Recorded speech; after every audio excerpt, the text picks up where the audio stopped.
신카이 마코토의 신작 날씨의 아이 소금지수 7점입니다. 가출소년이 도쿄의 차가운 현실 속에서 어떻게든 살아가던 도중 한 소녀를 만나게 됩니다. 기상이변이 계속되던 도쿄에서 기도를 통해 기후를 정상적으로 되돌릴 수 있는 맑음 소녀를 만나 벌어지는 일들이 영화의 내용이에요. 전형적인 보이 및 걸 세카이게 장르였고, 그에 따라 장르의 장점과 단점을 모두 명확하게 가지고 있었습니다. 보이 및 걸이야 클리셰라고 말하기에도 좀 힘든 일종의 좀 초월적인 법칙이니까 그렇다 치지만, 세카이게는 말을 좀 해봐야겠죠? 세카이게가 뭐냐? 저도 잘 모릅니다. 왜냐면 세카이게라고 이제 위키지를 해봐도 사실 이게 뭐다라고 정확하게 설명해주는 게 별로 없어요. 하지만 제가 느낀 바대로 좀 거칠게 짧게 요약하자면은 너와 나의 세계일 거예요. 첫 장면에서 남주의 독백, 우리는 분명 그때 세계의 형태를 바꾸었다. 세카이게를 이 정도로 잘 드러낼 수 있는 표현이 사실상 없다고 봐도 무방해요.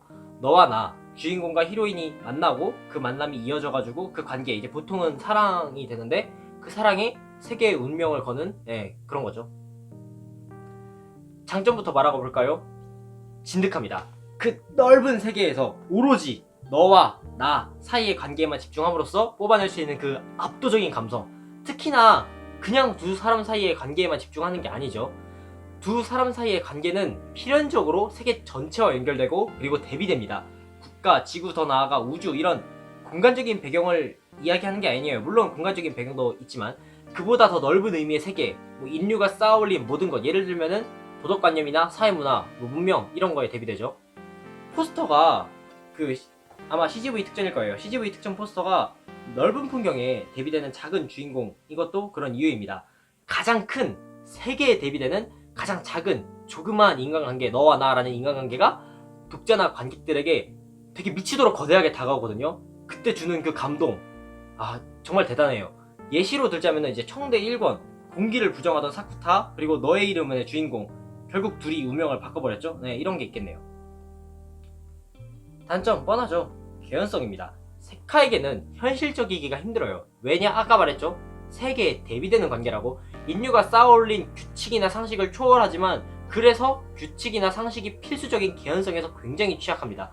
너와 나를 너무 극단적으로 강조한 나머지 원래의 세계에 대한 그 묘사를 싹 다 버리는 거예요. 까놓고 말해서 현실적이지가 않으니까 보다 보면 좀 유치합니다. 그리고 이번 작품, 이 단점을 피할 수가 없었어요.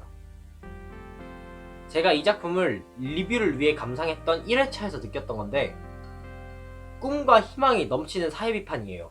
주인공은 가출 소년이고 여주도 비싼 처지입니다. 도쿄는 해를 진짜 언제 봤나 싶을 정도로 비가 주룩주룩 내려왔고 불법 총기 소지에 대한 뉴스가 세상을 떠돌았죠.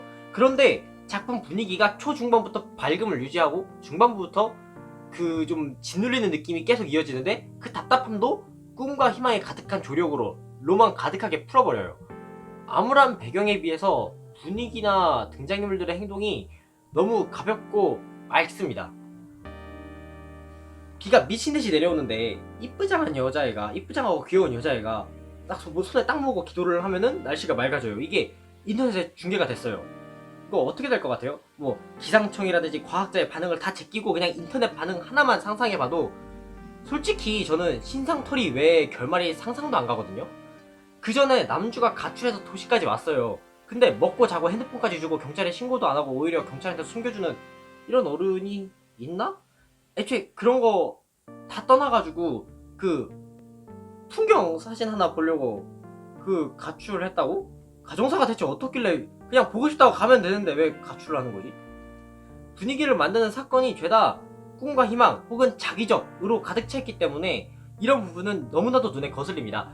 전작인 너의 이름은도 어느 정도 그런 면이 있었지만 너의 이름은 판타지랑 현실이 어느 정도 분리는 돼 있었어요. 얘는 좀 현실도 너무 판타지 같습니다.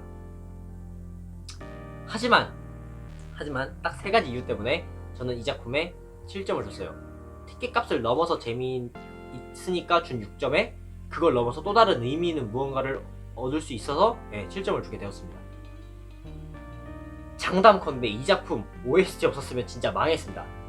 노래는 물론 작품의 분위기를 표현하기도 하지만 이 작품에서는 이 노래가 그걸 넘어서 관객들의 이성을 마비시켰어요.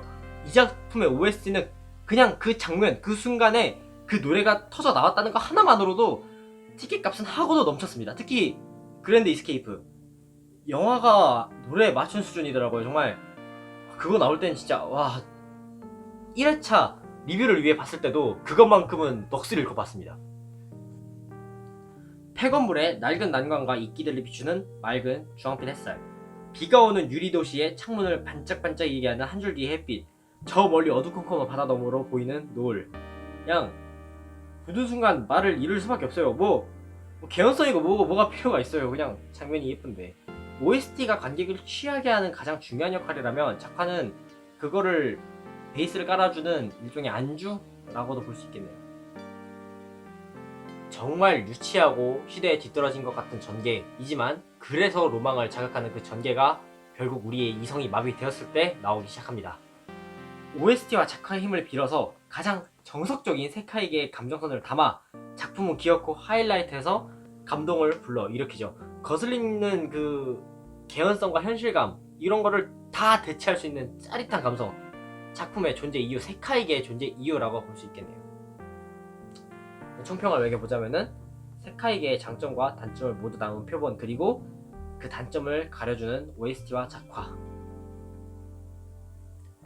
생각 없이 보는 작품이라면은 이해할 수 있겠죠. 문제는 아무래도 너무 그 감성적이다 보니까 생각을 어디까지 비워야 할지 잘 모르겠어요. 근데 저 같은 경우에는 딱 이번에 생각 없이 봐야지 하고 2회차 관람하니까 그때 진짜 재밌더라고요. 소재에서 한번, 완성도에서 한번 해서 2번 갈린 호불호지만 그래도 그걸 벌충하는 OST와 작화, 특히 OST가 있었기 때문에 굉장히 만족할 수 있었습니다. 무엇보다 제가 세카이계 장르를 굉장히 좋아한다는 것도 있긴 있었어요. 불량소금이었습니다. 감사합니다.